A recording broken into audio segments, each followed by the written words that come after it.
কয়েকদিন থেকে মেডিসিন শেষ হয়ে গেছিলো, যাবো যাবো করে যাওয়া হচ্ছিল না।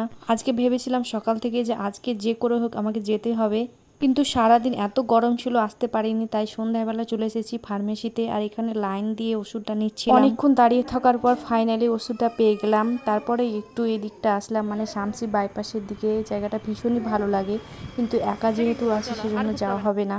তাই বলে ঘুরে চলে যাচ্ছি বাড়ির দিকে।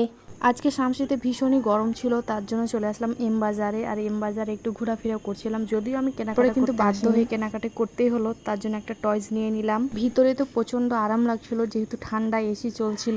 এবার বিল কাউন্টারে চলে আসলাম, এবার বিলটা পেমেন্ট করে দিচ্ছি টয়সটার। তো টয়সটা নিয়ে নিলাম। এবার বাইরে বেরিয়ে গেছি। বাইরে এসে মনে হচ্ছে আগুনের গোলার কাছে চলে আসলাম, এত গরম লাগছিল, প্রচন্ড গরম ছিল। মেডিসিনগুলো রেখে আবারও আমি মার্কেটে চলে আসলাম। এখানে এসে কয়েক ধরনের ফ্রুট নিয়ে নিলাম বাবুর জন্য। তারপরে এখানে ফুচকা খেতে আসলাম। মুদিখানা দোকানে আসতে হলো, কারণ আমি ভুলেই গিয়েছিলাম যে এখানে আমাকে একটা সুগার ফ্রি মেরি বিস্কিট নিতে হবে। এই যে সুগার ফ্রি মেরি বিস্কিটটা নিয়ে নিচ্ছি। এবার চলে যাব বাড়ির দিকে।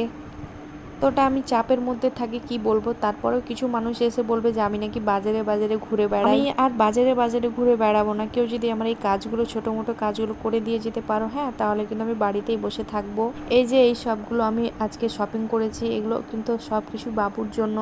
তো আজকের ভিডিওটা কেমন লাগলো অবশ্যই সবাই কমেন্ট করে জানাবে। আবারও দেখা হবে নতুন কোনো ভিডিওতে। আল্লাহ হাফিজ।